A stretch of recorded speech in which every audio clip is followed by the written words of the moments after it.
Hello বন্ধুরা, আসসালামু আলাইকুম। আশা করি আপনারা ভালো আছেন। আজকে শীতের সকাল, শীতের শেষের দিকে আমরা অলরেডি কক্সবাজার চলে এসেছি।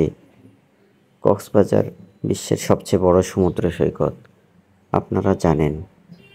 কিন্তু এই কক্সবাজারে এসে যদি রাতের বেলা আপনি ঘোরাঘুরি না করেন তাহলে কি হবে?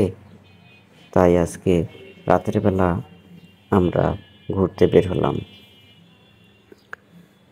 কক্সবাজার রাতের শহর অনেক সুন্দর, বিল্ডিংগুলো অনেক বড় বড়, রাস্তাঘাটগুলো খুবই সুন্দর। আমরা রাতের বেলা খাবার উদ্দেশ্যে বের হলাম কয়েকজন বন্ধু মিলে। প্রথমে হাঁটতে লাগলাম। আসলে হেঁটে হেঁটে যাওয়াটা অনেক মধুর বিষয়, অনেক ভালো লাগে। একসঙ্গে অনেকেই যদি হাঁটতে থাকি তাহলে অনেক কথা বলার সুযোগ থাকে, অনেক কিছু দেখা যায়, পরিবেশ। কিছুক্ষণ হাঁটার পরে আমরা অনেক স্কুটি দেখলাম এবং একটা স্কুটি আমরা রিজার্ভ করে নিলাম। অবশেষে এবার স্কুটিতে যাওয়ার পালা। স্কুটি থেকে চলে আসলাম আমরা খাবারের হোটেল ঝাউবন। কক্সবাজারে ঝাউবন অনেক বিখ্যাত একটা রেস্টুরেন্ট, অনেক সুনাম রয়েছে এই রেস্টুরেন্টটির।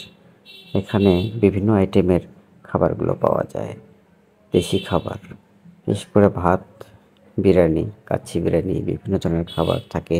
তার মধ্যে সামুদ্রিক মাছগুলো অন্যতম। এখানে বিভিন্ন ধরনের সামুদ্রিক মাছ পাওয়া যায়, বিশেষ করে শুটকি ভর্তা, লইট্টা শুটকি মাছের ভর্তা, কোরাল মাছ এবং অন্যান্য সামুদ্রিক মাছ, চিংড়ি মাছ বিভিন্ন ধরনের এবং বিভিন্ন আইটেমের ভর্তা।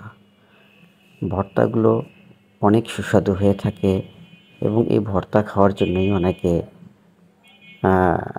আশা করে থাকে যে আসলে কক্সবাজার গিয়ে বিভিন্ন শুটকি মাছের ভর্তা খাবো, এবং এটা একটি অ্যাট্রাকটিভ খাবার।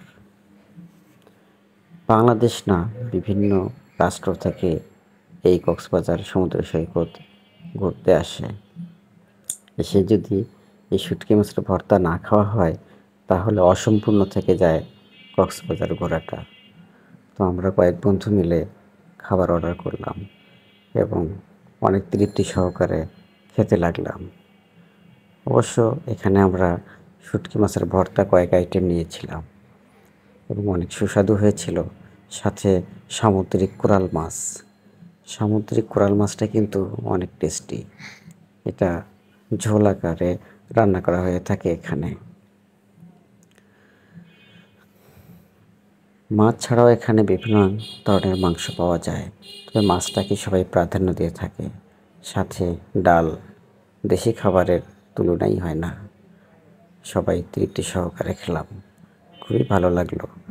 বন্ধুরা, যদি ভিডিওটি ভালো লাগে আপনাদেরকে তাহলে অবশ্যই লাইক কমেন্টস করবেন এবং শেয়ার করে সবাইকে দেখার সুযোগ করে দেবেন।